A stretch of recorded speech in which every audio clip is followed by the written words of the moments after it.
அஜித் அவர்கள் மலேசியாவுக்கு போயிருக்காரு, கார் ரேஸ் பண்ணியிருக்காரு. கிட்டத்தட்ட ஒரு 1.5 ஹவர் கிட்ட நின்னு அங்க இருக்கிற ஃபேன்ஸ் எல்லாருக்குமே ஒரு 500க்கு மேற்பட்ட செல்ஃபிஸ் வந்து எடுத்திருப்பாரு அவங்க கூட.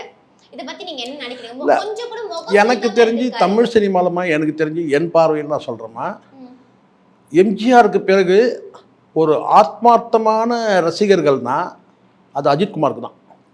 எப்படி நான் சொல்றேன்னு சொன்னா, ஒரு தடவை நான் வந்து இங்கே சாலிகிராமத்தில் ஒரு டீ கடையில் டீ சாப்பிட்டுட்டு இருக்கிறேன். அப்போ வந்து ஒரு 2 பேர் டீ சாப்பிட்றதுக்கு வந்தாங்க. அதில் ஒரு தம்பி வந்து நேராக வந்து என்கிட்ட வந்து, சார் நீங்கள் யூடியூப்பில் பேசுங்க. ஆமாம் சார், ஆமாம் சொல்லுவேன். சார் தல அஜித்தை ஒரு வருஷத்துக்கு 2 படம் கொடுக்க சொல்லுங்கள் சார். இதுடா ரொம்ப போச்சு. நான் என்ன ப்ரொடியூசராக நான் இல்லைப்பா, என்ன புரியல எனக்கு. இல்லை சார், எங்கள் தல அஜித்தை வந்து வருஷத்துக்கு 2 படம் ப்ளீஸ் 2 படமாவது நடிக்க சொல்லுங்கள். நான் சொன்னேன் எப்படி பாருங்க. இல்லை சார், நீங்கள் பேசுங்க சார். நீங்கள் பேசுனா அவர் வந்து அவங்களுக்கு போய் சேரும்ல சார், அவங்க பார்ப்பாங்களே சார் எப்படியும் அப்படி சொல்லிருக்கேன்.